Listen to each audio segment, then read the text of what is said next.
Before I introduce our first speakers today, I just wanted to make a few opening remarks about what's coming up, how today's agenda all sort of fits together, and how this reflects some of the exciting changes happening in audio, as well as touch on some of the things that we're doing as an industry to make the most of the opportunities created by those changes. So firstly, looking at today's agenda, as you'll have seen, we've got a brilliant and broad range of speakers from across media and advertising. But we haven't just thrown this together, I promise. In actual fact, each session speaks to at least one of our overarching themes. So not only that radio and audio in Scotland is stronger than ever, but also that radio's positive impact, as well as its trusted role and connection with audiences, is something that continues to have immense power. So we'll be hearing later about the role of commercial radio news and the brilliant job that commercial radio stations do in lifting the mood of their listeners. We'll also be hearing about and looking at the evidence of radio's significant effectiveness for advertisers, with examples of how radio can build brands, as well as the impact of partnerships in creating deeper connections. And we'll also be hearing about innovation in audio listening and how that's creating more opportunities than ever for audiences and for advertisers, with details of the latest Radiocentre research, as well as sessions from Radio Player and from Radar. But first of all, I just want to very briefly take stock of where we are as an industry in 2023, which I hope will explain why these themes are so relevant. As a starting point, I think it's always worth reminding ourselves of the continuing scale and enduring popularity of radio and audio. Despite the explosion of media and entertainment options over the last few years, radio listening is still at record levels, with 50 million people, or 9 out of 10 of us, tuning in each week, with the quality and choice now available on commercial radio supporting its highest ever audience, with new audio formats like podcasts and music streaming playing a largely complementary role, at least so far, due to the different needs that they're able to fulfill for audiences. Radio's enduring power is also clear from the strength of advertising revenues. We announced recently that commercial radio revenues reached a new record of £740 million in 2022, with a broad range of new and existing brands all investing in radio. And the good news is that here in Scotland, radio actually punches above its weight, both in terms of audience and in terms of revenues. This data from Ofcom breaks down the revenue generated by commercial radio per capita in each nation of the UK. As you can see, the average figure on the end there is £6.74 per head. But in Scotland, the relative revenue performance of commercial radio means it's well ahead of this, generating £8.40 per head of population. And this success in revenue terms is partly a reflection of commercial radio's track record in attracting audiences here in Scotland.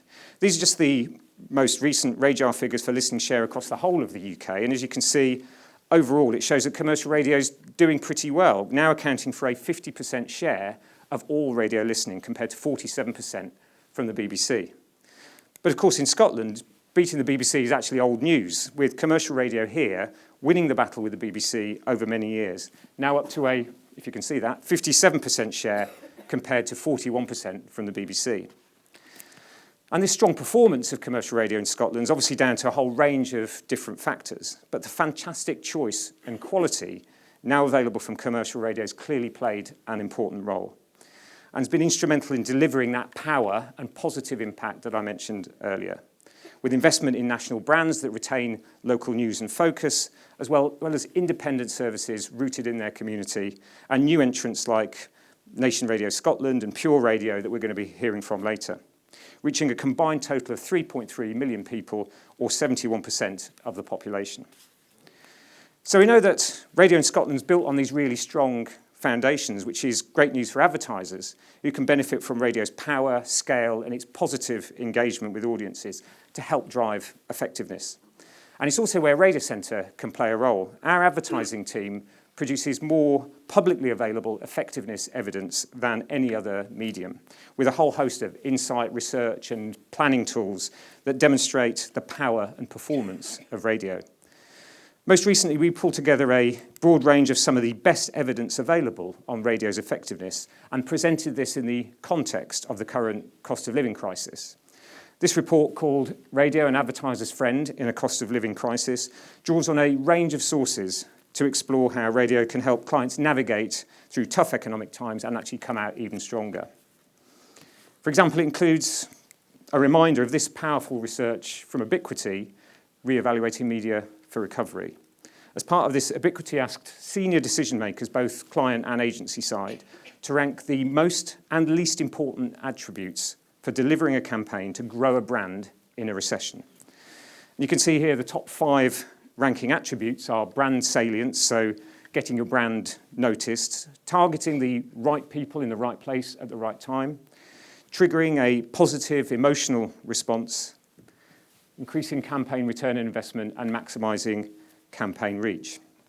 And when Ubiquity looked at the publicly available data, well, what did they find and what happened? Well, interestingly, radio comes out second only to TV for having the right attributes to help brands in a cost of living crisis. Now, this full report and the Ubiquity research is all available for free on the Radiocentre website and is a great resource for sales teams and for advertisers and for agencies. So radio continues to deliver power and positive impact as well as really high levels of effectiveness for advertisers. But the other element that we're going to cover today is technology and innovation and how that's changing the way people listen and engage with radio and audio. And one of the most significant examples of this in the last few years, which cuts across all of our work, has been the disruption to traditional radio listening from the launch of smart speakers like the Amazon Echo and Google Nest. So around 40%, or just over 40% of UK homes now have at least one of these devices, voice-activated devices, in their home. And while they offer a range of uses, in many cases they're ultimately just being used as clever radios. And we're starting to see the impact of this shift across the board, including here in Scotland. This is a survey from Ofcom last year that identified live radio as the biggest single use case on smart speakers in Scotland, with 72% of people using it for this purpose, compared to 54% who use a smart speaker for music streaming. And that's pretty much in line with other surveys and UK-wide data, which you'll hear perhaps from Radar later. But it's worth noting because the impact of this shift across the board is pretty profound. And while it's important to say that, of course, the majority of radio listening still happens on broadcast platforms like FM and DAB, the growth in listening to live radio online has really accelerated in the last few years. In fact, the share of radio listening on connected devices, which this shows, has practically doubled in the last 3 years alone, and now accounts for 24% of all radio listening time.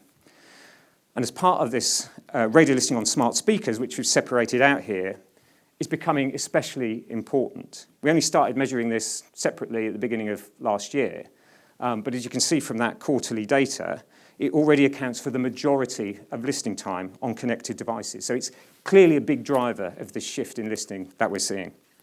And based on everything we've seen so far, that trend's only going to accelerate and continue. And that's really significant for the future of radio because of the greater reliance on major tech companies to reach our audiences, which carries opportunities but also risks. On the one hand, there's benefits to consumers, broadcasters and advertisers from the expansion of choice and the one-to-one connection now possible in an online environment. But there's also risks if these platforms are the gatekeepers to UK radio content with the power to decide who can access what content and how ads are served. And that's why we've been making the case for new legislation as part of the long-awaited media bill to guarantee access to radio and secure its route to market. Something we think can be done simply and effectively and in the interests of both radio audiences and the platforms. So that's it from me for now. I hope that quick whistle-stop tour has given you a flavour of what's coming up and why, how this reflects some of the big issues in radio and audio, and the way that radio's positive impact, its effectiveness and innovation have helped underpin its success and actually making it stronger than ever.